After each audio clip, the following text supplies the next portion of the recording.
자, 그 다음에 C단계, 이 부분 말씀드릴게요. C단계에서 구구단을 외우는 시기, 제가 B단계 초반부부터 머리샘 구구를 연습을 시키라고 했잖아요. 그럼 언제부터 2일은 2, 4, 2, 3은 이렇게 외워야 돼요? B단계 후반 끝나갈 때쯤에 시키시면 돼요. 세 자리의 뺄셈쯤. 그쯤 가면 B단계 161 이후에쯤 되면 교재 하단에 구구단 연습을 하고 있습니까? 라고 써 있어요. 근데 그때 가서 구구단 연습을 시작하면 어떻게 돼? 늦어. 큰일 나지. 자, 그렇게 했었, 그때부터 2일은 2, 4, 2, 3은 이렇게 하는데, 그래서 쭉 가서 2, 9, 18 이렇게 하잖아요. 이렇게 해서 이렇게 하는 것을 순창이라고 하면, 이거 역창 연습을 동시에 시키셔야 돼요. 순창, 역창, 동시에 시키셔야 됩니다. 동시에 시키시고, 이것이 스스로 돼야 돼요. 스스로 되고, 이런 애들이 있어요. 선생님이 운을 띄워주면 좀 쉬울 것 같아요. 이렇다는 얘기죠. 자, 29, 지가 18에 대답하겠다는 거예요. 28, 16, 27, 14 이렇게 하겠다는 얘기예요. 아주 요상한 녀석이죠. 그렇게 하면 안 돼요. 그건 자기조절이 아니에요. 그건 자기조절이 아니에요. 우리의 목적은 뭐예요? 자기조절을 키우기 위함. 그렇죠? 스스로 순서를 헤아리면서 꼼꼼하게 자기 자신을 다스리면서 다른 것에 집중력을 분산되지 않으면서 그 하나에 집중을 하면서 순서를 헤아리고 하는 것. 그것이 자기조절이란 말이에요. 그런 거 하나 더.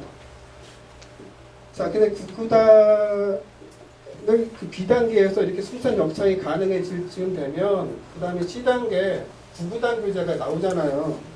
거기를 보통 여러분들은 안 시키시는데 시키시는 분들도 있으실 것 같습니다.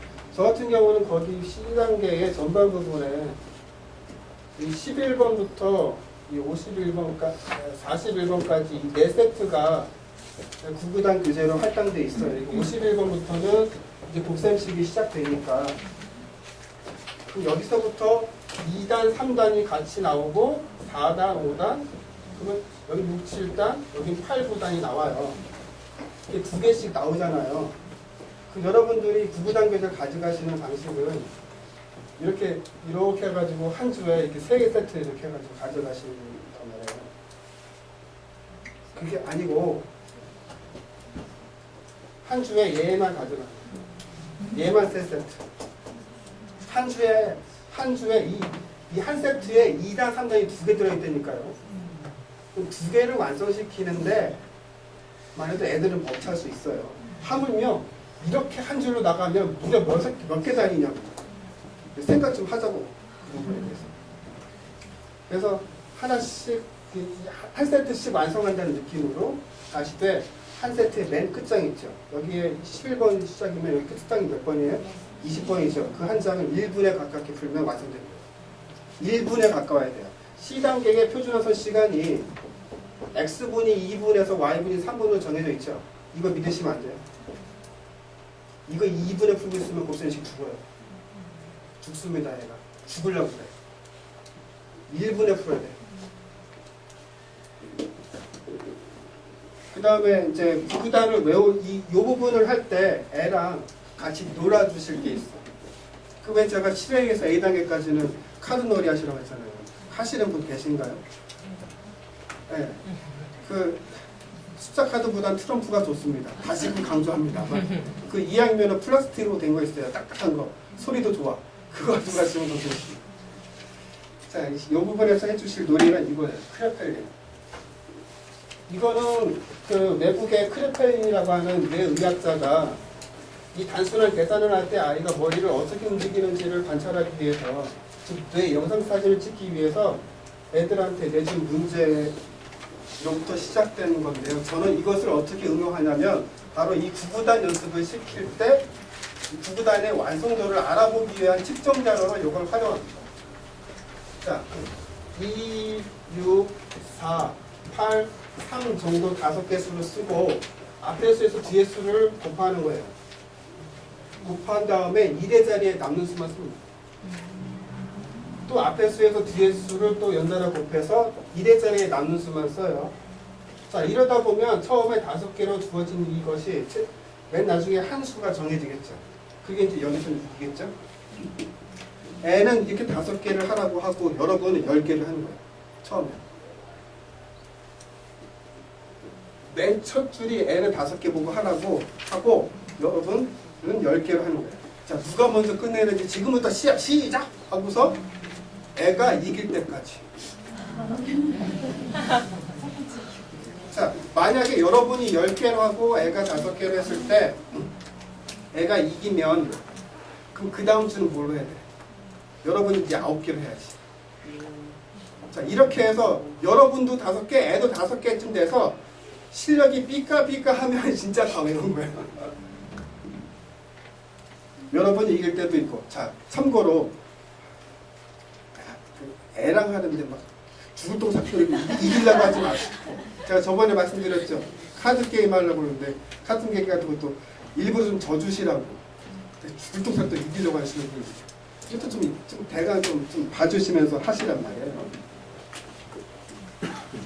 자, 그리고 곱셈 처음 할 때 이거 되게 지도법을 잘 어려워하시는 분들이 많으셔서 제가 동영상 몇 개 보여드리려고 합니다. 보시겠습니다.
이렇게 곱셈이 처음 시작될 때 문장제로 도입되고 있죠.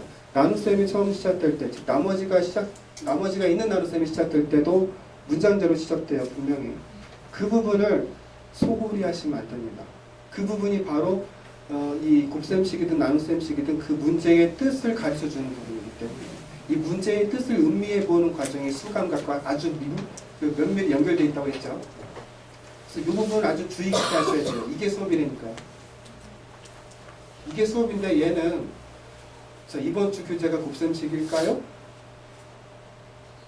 아니지. 얘는 이걸 언제 했냐면 바로 이 크레펠린 놀이를 한참 하는 중에 이거 시킨 거예요. 그러니까 얘 진도는 현재 진도는 C단계 11에서 50번 사이 9구단 연습을 하고 있는 애한테 지금 시킨 거예요. 얘는 조만간 빠르면 2, 3주 후에 이제 이 곱셈식을 해야겠다. 들어갈 수 있겠다 싶은 애한테 미리 예습을 시킨 거예요. 지금. 수업 중에. 야, 이건 지금 너 집에서 할 수 있잖아. 그리고 선생님이 네가 대강 어떤 수준인지 내가 알겠거든. 그럼 2, 3주 후에 네가 할 거를 오늘 한번 해보자. 그거 한 거예요. 그러면 이거를 가지고 이 예습을 한 2주나 3주 갈 때마다 연달아 합을 하는 거예요. 이 교재는 주시면 안 되죠. 이 교재는 주더라도 풀라고 주는 건 아니죠. 그렇게 사전 예습을 시키는 거니까 이런 부분 이렇게 해야 될 부분이 BCD 단계에서는 아주 중요한 부분이 한 9군데 정도 있어요. 도입 부분 교재들은 거의 이렇게 시키셔야 될 거예요. 그다음에 곱셈의 의미에 대한 것을 한번 또 보시겠습니다.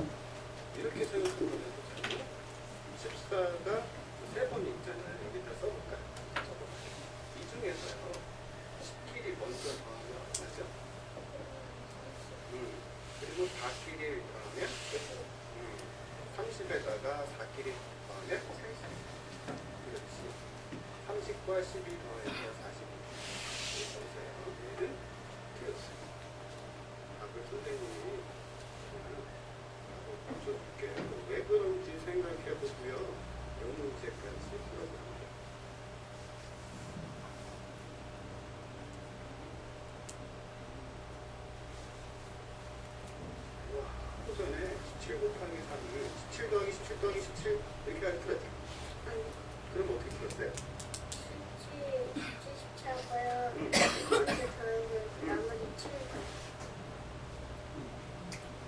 얘는 그러니까 지금 예습하는 중이에요. 이게 한 두 번째 주에 한 거겠죠. 처음에 요거 아까 좀 전에 동영상 보듯이 그거 한 거고 이게 두 번째 한 거. 얘 진도는 여전히 구구단 교재고 미리 사전 곱셈식을 들어가기 2, 3주 전에 예습을 시켜놓은 거예요. 이렇게 수업 중에. 근데 그 문제를 풀다가 어떻게 풀어야 되는지 감이 아직 안 잡히는 아이한테 몇 가지 사고의 방법 하나를 모델링을 시켜주고 있죠. 애가 어떤 아이들이 푸는 방법을 그대로 선생님이 시범을 보여주고 그걸 따라하게 해본 거죠. 자, 이랬을 때 애가 좀 전에 그대로 따라하죠. 이 정도 되는 애들이 보통 수준 애들이에요. 이 정도 되는 애들. 이것도 못하면 좀 많이 부족한 애들. 그 다음에 이제 곱셈이 끝나는 즉시 여러분이 또 하셔야 될 게 있어요. 곱셈이 100번쯤이면 끝나거든요. 101번에서 110번 그 한 세트는 세 자리 곱하기 한 자리니까 그건 그냥 뭐 한 주면 끝나는 거고. 이렇게 곱셈식이 끝났다. 이제 나눗셈 해야겠다라고 생각되는 순간 노트 한 권을 준비하셔서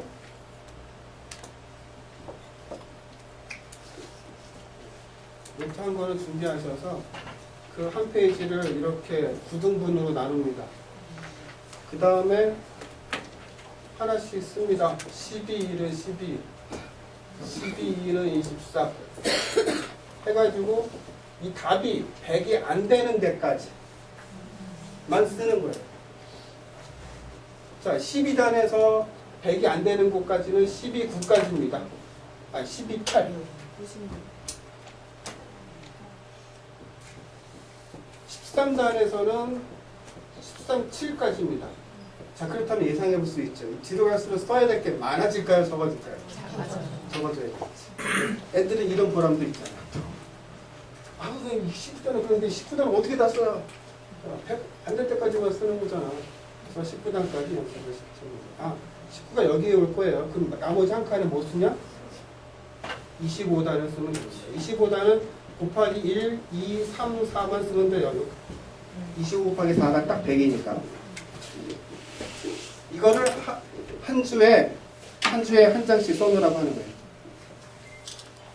해서 C단계 곱셈식이 끝나는 즉시 이것을 시키셔야 됩니다. 이것을 언제까지 하느냐? D단계 끝날 때까지. 가능한 D단계 약분이 들어가기 전에 여기 써놓은 것을 다 머릿속에 집어넣어야 돼요. 자, 이를테면 이 정도 수준이 돼야 돼요. 자, 84는 몇 단에 있을까요? 그거를 맨 처음에는 이 표를 보고서 찾아라고 하는 거예요. 그러면 이게 두 군데거든요. 잘 보면. 그거를 이제 그런 감들이 생겨야 약분을 할 때 직감이 발현이 된다는 거예요.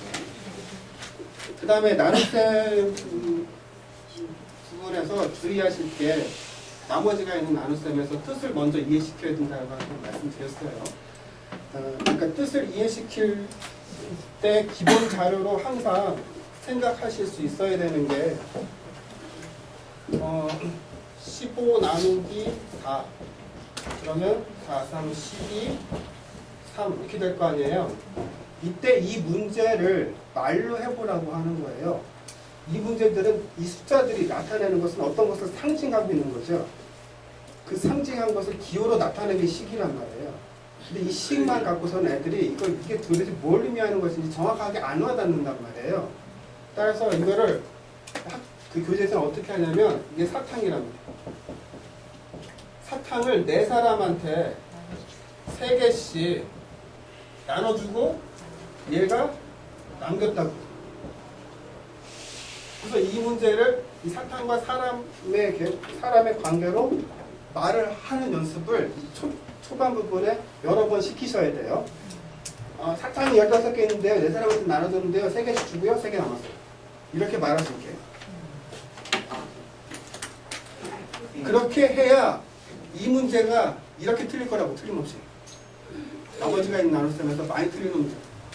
이거 검산하면 20이 되죠. 학교에서 배운 대로 곱하고 더해서 20이 되니까 이거 이 문제는 문제가 없지 않나요? 라고 하는 분들 많단 말이에요. 근데 근본적으로 이 문제 틀렸죠. 제가 좀 전에 뭐라고 했어요? 이 관계로 말하면 이게 얼마나 어처구니 없는 계산인지 알게 됐죠. 애 스스로. 자, 생각해 볼까? 사탕이 22개 있는데 4사람한테 나눠줄 건데 4개씩 주고 6개를 남겼어. 자, 이 6개 남긴 것 중 하나씩 더 주면 안 되냐? 4사람인데? 아, 그러네? 라고 말할 수 있죠. 바로 이 나머지가 있는 나눗셈을 이 사탕과 사람의 관계든 어떻든 뭐든 간에 이렇게 구체적인 사례와 계속 연결을 시켜야 되는 이유입니다. 이 검산식을 먼저 가르치지 마세요. 자, C단계에서의 기준척도 몇 가지 알아보죠. 이를테면 39 곱하기 5를 40 곱하기 5로 또는 60 나누기 5를 55 나누기 5로 잠시 대체해서 생각해 보는 건데요. 자, 특히 나눗셈들 어려워하시니까 여기 몇 가지 좀 볼게요.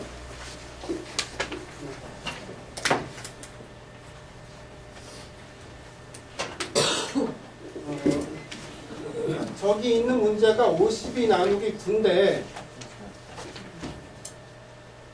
그 보통 애들은 기준 척도를 사용할 줄 모르는 보통 애들은 그걸 어떻게 푸냐면 9단 중에서 52를 넘지 않는 수 중에서만 계속 찾아요. 그러면 9, 6, 9, 45니까 5, 45고 45니까 아이씨 7 이렇게 나온단 말이에요. 이게 보통이라. 자, 그러면 우수한 애들은 어떻게 푸느냐? 가만히 있어보자. 9단 중에서 52에 50, 제 말을 잘 들어보세요. 이건 실제로 애가 머릿속에서 생각하는 내용이니까. 9단 중에서 52에 제일 가까운 것은 54고 54면 나머지 6이니까 6일 땐 나머지가 없지만 만약에 이게 2개가 모자르면 얘는 5개, 6개씩 못 나눠주고 2개를 남겨야 되겠구나 라고 푼다는 거예요. 그러니까 얘는 지금 이렇게 이 우수한 애는 지금 빼기를 했어요, 안 했어요? 안 했지. 보통 애들은 아주 어려운 빼기를 했지. 그렇죠? 계산력이 막 휘둘리게 되겠지. 지 스스로도 계산. 그러니까 지가 계산력을 통제하는 게 아니라 계산에 맨날 휘둘려. 근데 우수한 애는 어떻게 해요? 계산을 갖고 논다. 이 차이. 이거 어떻게 했는지 아시겠어요? 이해되십니까? 여러분도 가서 한번 해보세요. 그 다음에 이제 이 부분 많이 막힐 거예요. 특히 시장에서. 이를테면 70 나누기 2 이게 막혔으면 이 위에다가 문제를 써주시는 거예요. 야, 맹구야. 이게 70이 아니라 68이면 몫이 얼마야? 그럼 금방 대답할걸? 34라고. 그렇다면 이건 얼마 되는 거야? 몫이 커지겠니 작아지겠니? 커지죠. 하나 커지겠죠. 이렇게 대답할 수 있으면 돼요.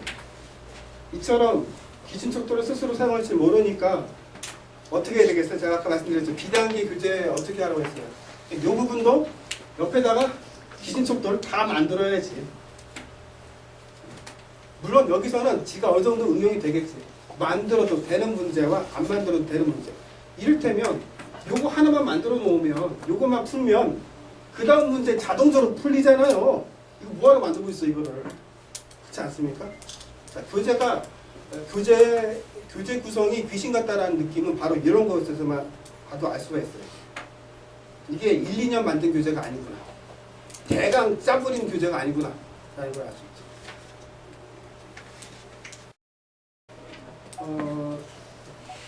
그 C단계에서 곱셈을 할 땐 어린님의 감각이라고 하는 것이 그 머릿속에서 이렇게 생각이 일어나야 된다는 거예요.